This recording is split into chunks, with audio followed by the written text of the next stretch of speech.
Hello phosphorians, welcome to my kitchen. Today... Pourquoi je me regarde comme ça?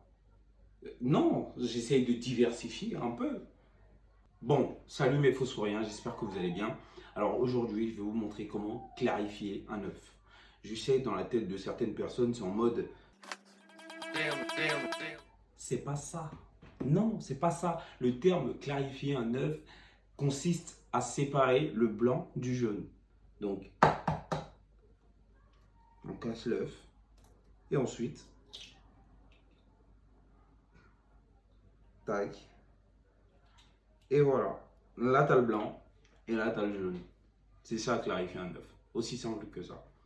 Et généralement, le blanc d'œuf, on le monte en neige pour faire une île flottante ou un tiramisu, par exemple. Tu vois. Ça me fait penser à l'un de mes meilleurs stages. Hein. J'ai travaillé 1 mois. Devinez.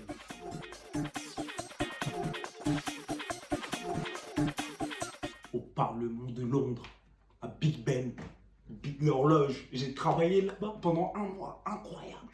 C'était trop bien. J'ai cuisiné pour David Cameron, l'ancien Premier ministre.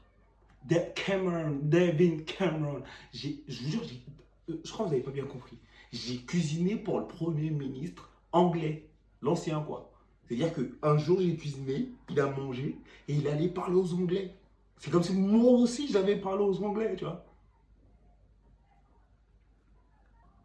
J'avoue, là j'ai abusé quand même. Non, bon, les stages, il était trop bien. J'arrive là-bas, je parle pas un mot anglais. Je parlais en langue des signes. Je parlais... C'était trop dur. Et en fait, je parlais tellement pas anglais qu'un jour, ils ont pété un câble, ça les a saoulés. Le chef, il a dit, he really doesn't speak any English word. J'ai failli lui dire, vous les Anglais non plus, vous faites pas d'efforts pour parler français. Mais je savais pas le dire en anglais, du coup, je me suis tué.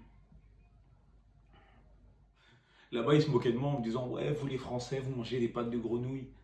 Et j'avais envie de leur dire, ouais, on mange des pâtes de grenouille. Mais pour l'instant, on a l'une des meilleures gastronomies au monde. Donc, vous feriez mieux de goûter les pâtes. Ça peut être bon, vous savez pas ce que vous ratez. Mais je savais pas le dire en anglais. Du coup, je me suis tué. Mais franchement, j'ai quand même fini par comprendre quelques mots, tu vois, comme mushrooms, ça c'est les champignons, porridge, bouilli de flocons d'avoine, ou le mot céleri par exemple. Le mot céleri, je savais pas que c'était un mot transparent. En anglais, on dit celery. Faut juste tourner la langue, tu vois, dans la bouche. Celery, tu vois, et les lèvres un peu serrées, tu vois, celery. Yeah. En tout cas, si vous avez la chance d'aller dans un pays anglophone, faites pas comme moi. Parlez anglais. Faites des fautes, mais parlez anglais, please. Et c'est ce que j'ai fait aujourd'hui. Moi, ça va. I'm doing my thing.